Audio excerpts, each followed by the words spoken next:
اور ایک نقطہ یہ بھی ذہن میں رکھیے کہ جو شخص اللہ تعالیٰ کی محبت سے اعراض کرتا ہے اللہ تعالیٰ اس بندے سے ناراض ہوتے ہیں اور اس کو نفسانی محبتوں میں گرفتار کر دیتے ہیں.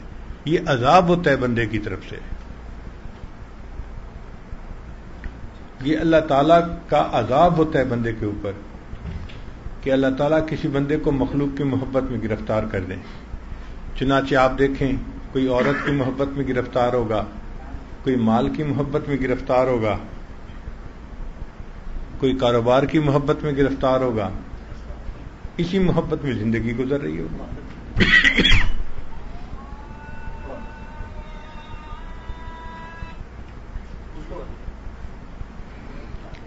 تو اللہ رب العزت کی محبت کو پانا یہ مقصد زندگی ہے, اور اس کے لیے دل کو خالی کرنا باقی محبتوں سے یہ لازمی شرط ہے. اس کے بغیر انسان کو محبت نہیں مل سکتی.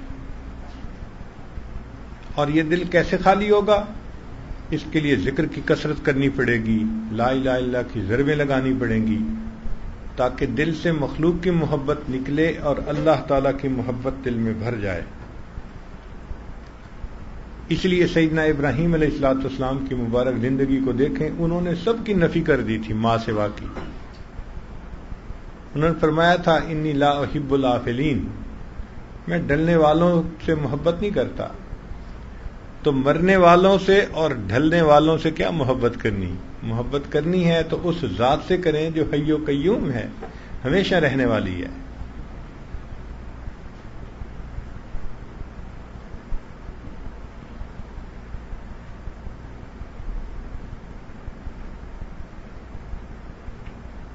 میر مت مرنا کسی گلفام پر, خاک ڈالو گے انہی اجسام پر.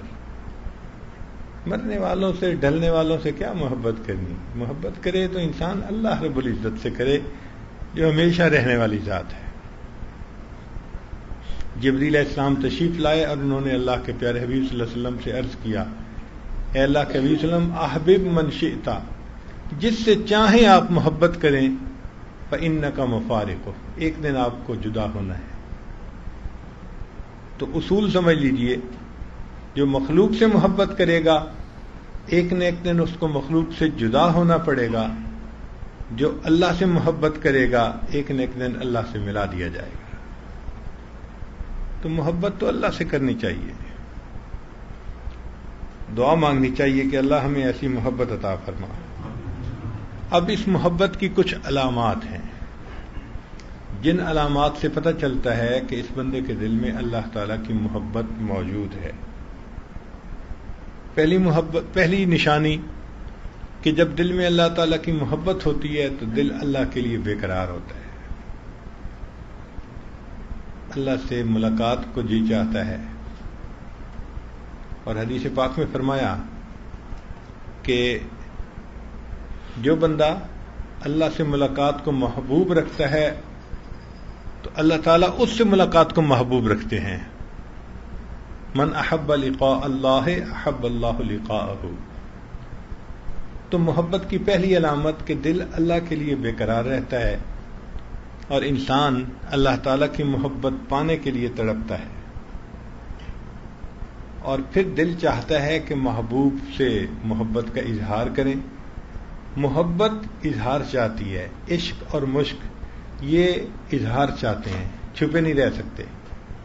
تو اللہ تعالیٰ کی محبت بھی اظہار مانگتی ہے. تو اظہار کیسے کریں؟ اللہ نے نماز کو اس کا وسیلہ بنا دیا. چنانچہ ہم جب نماز پڑھتے ہیں نا تو گویا اللہ تعالیٰ سے اپنی محبت کا اظہار کر رہے ہوتے ہیں. اللہ کے سامنے ہاتھ باندھ کے کھڑے ہوتے ہیں, پھر رکوع کرتے ہیں, پھر سجدہ کرتے ہیں. یہ گویا اللہ سے محبت کا اظہار ہے, یہ ایک وسیلہ ہے اللہ سے محبت کا. اللہ تعالیٰ کا دیدار تو مومن کو جنت میں ہوگا. دنیا میں اللہ تعالیٰ نے کہا کہ تم دیدار تو نہیں کر سکتے, البتہ اس دیدار کا تصور کر سکتے ہو. تو فرمایا کہ ٹھیک ہے, دن میں 5 مرتبہ اس دیدار کا تصور کر کے کھڑے ہو جاؤ, یہ نماز ہے. اس لیے فرمایا ان تعبد اللہ کأنک تراہ, تم اللہ کی عبادت ایسے کرو جیسے اسے دیکھتے ہو. فإن لم تکن تراہ فإنہ یراک, اور اگر یہ تمہارے لیے مشکل ہے تو یوں محسوس کرو کہ اللہ تمہیں دیکھ رہا ہے. تو بھئی ہم محبوب کو دیکھیں یا محبوب ہمیں دیکھے، مقصد تو وہی دیدار کا ہوا نا. تو دن میں 5 مرتبہ مشق کروائی کہ جنت میں جو چیز تمہیں ملنی ہے اس کا تصور کر کے یہاں اپنا ٹائم گزارو. جب محبوب سے ملاقات نہیں ہو سکتی تو اس کے تصور میں ہی مزہ آتا ہے، دستور ہے. اس لیے مومن کو نماز میں مزہ آتا ہے، وہ نماز میں سکون پاتا ہے. نبی علیہ الصلوۃ والسلام ارشاد فرماتے تھے، ارحنی یا بلال، اے بلال مجھے ٹھنڈک پہنچا. یعنی اذان دے، اذان سن کے میرے دل کو ٹھنڈک مل جائے گی، میری آنکھیں ٹھنڈی ہوں گی. اور نبی السلام نے فرمایا کہ میں 3 چیزوں سے محبت کرتا ہوں، اور ان میں سے ایک فرمایا وقرۃ عینی فی الصلاۃ، میری آنکھوں کی ٹھنڈک نماز میں ہے. تو یہ اللہ تعالیٰ کی محبت کا نتیجہ تھا کہ اللہ کے حبیب صلی اللہ علیہ وسلم کی نماز میں ایسا مزہ آتا تھا. کہتے ہیں کہ ایک بزرگ تھے، ان کے سامنے کسی نے کہہ دیا کہ یہ جنت میں نماز نہیں ہوگی، تو ان کی آنکھوں میں سے آنسو آ گئے. کسی نے کہا کہ حضرت رو کیوں رہے ہیں؟ اور ماننے لگے بھئی اگر جنت میں نماز نہیں ہوگی تو پھر جنت میں مزہ ہی کیا آئے گا. کتنا ان کو مزہ آتا ہوگا نماز میں، کہ نماز نہ ہوگی تو جنت پہ پھر مزہ ہی کیا ہے. ایک نوجوان آیا اور حضرت حاجی امداد اللہ مہاجر مکی رحمۃ اللہ کے سامنے اس نے بیٹھ کے نا جنت کی باتیں شروع کی، حور و قصور کی باتیں. حضرت سنتے رہے. جب اس نے بات مکمل کر لی تو فرمانے لگے کہ بھئی اگر قیامت کے دن اللہ نے ہم پر رحمت فرمائی تو میں تو یہ عرض کروں گا، اللہ مجھے اپنے عرش کے نیچے مصلی کی جگہ دے دیجیے. کتنا مزہ آتا ہوگا کہ میں تو اللہ سے یہ نعمت مانگوں گا، اللہ مجھے عرش کے نیچے مصلی کی جگہ دے دیجیے. ہمیں جو مزے دنیا میں نصیب نہیں ہو سکتے وہ مزے اللہ والوں کو نماز کے ذریعے سے حاصل ہو جاتے ہیں. حضرت مولانا یحییٰ رحمۃ اللہ لمبا سجدہ کرتے تھے. کسی نے پوچھا حضرت اتنا لمبا سجدہ؟ فرمایا جب میں سجدہ کرتا ہوں مجھے یوں محسوس ہوتا ہے کہ جیسے میں نے اپنے آقا کے قدموں پہ سر رکھ دیا، میرا سر اٹھانے کو دل نہیں کرتا. وہ کیسی نماز ہوگی محبت بھری کہ بندہ سجدہ کرے اور یوں محسوس کرے کہ میں آقا کے قدموں پہ سر رکھ رہا.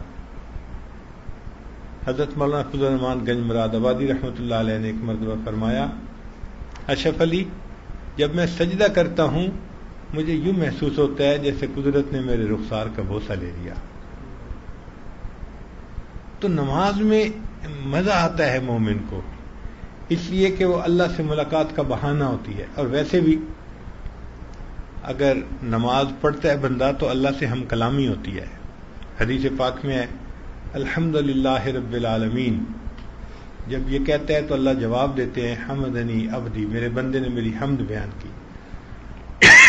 تو ایک ایک آیت مومن پڑھ رہا ہے اور اس کے جواب میں پروردگار عالم اس کا جواب دے رہے ہیں، تو ہم کلامی ہوئی نا. اسی لیے یہ محبت کی علامات ہیں. جس کو اللہ سے محبت ہوگی وہ نمازیں بھی پڑھے گا، پھر نوافل کو بہانہ بنائے گا اللہ سے ملاقات کا.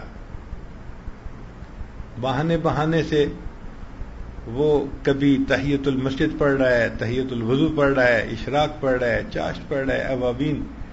5 فرض نمازوں سے وہ محبت کا جذبہ ٹھنڈا نہیں ہوتا، اس لیے وہ بہانے بناتا ہے اللہ سے ملاقات کے. تو نماز فوراً نماز. اللہ والوں کو آپ دیکھیں گے کہ دن میں بھی پڑھتے ہیں نمازیں، راتوں میں بھی. تتجافا جنوبہم عن المضاجع یدعون ربہم خوفا وطمعا ومما رزقناہم ينفقون. ایک جگہ فرمایا وَكَانُوا قَلِيلًا مِّنَ اللَّيْلِ مَا يَهْجَعُونَ وَبِالْأَسْحَارِ هُمْ يَسْتَغْفِرُونَ. ہمیں تو فجر کے اٹھنے کے لیے بھی الارم لگانے پڑتے ہیں، اس لیے کہ بیٹری کمزور جو ہوئی. جن کو اللہ نے محبت کا جذبہ دیا ہوتا ہے تو ان کے تو اندر بیٹری، ان کے اندر کلاک فٹ ہوتا ہے، بالکل صحیح وقت پہ بستر ان کو اچھال دیتا ہے، وہ کھڑے ہو جاتے ہیں اللہ کی محبت میں. مجھ کو نہ اپنا ہوش نہ دنیا کا ہوش ہے، مجھ کو نہ اپنا ہوش نہ دنیا کا ہوش ہے، بیٹھا ہوں مست ہو کے تمہارے جمال میں، تاروں سے پوچھ لو میری روداد زندگی، راتوں کو جاگتا ہوں تمہارے خیال میں۔ وہ اللہ کی یاد میں، اللہ کی محبت میں راتوں کو مصلے پہ کھڑے ہوتے ہیں۔ میری فریاد سن لے میرے مولا، بنا لے اپنا بندہ دل بدل دے۔